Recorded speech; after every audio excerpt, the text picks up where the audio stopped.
Hello అండి అందరికీ. Rayalaseema special బొరుగుల ఒగ్గాని ఎలా చేయాలో చూద్దాం. వెరీ సింపుల్ అండి, చాలా టేస్టీగా ఉంటుంది.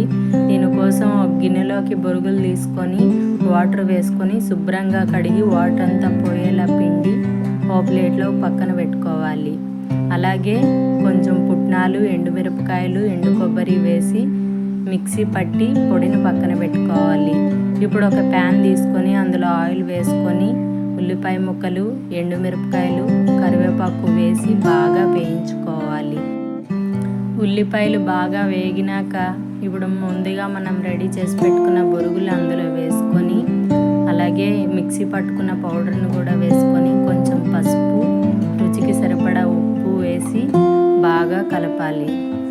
బాగా 2 నిమిషాల పాటు సిమ్లో పెట్టుకొని బాగా కలుపుకోవాలి.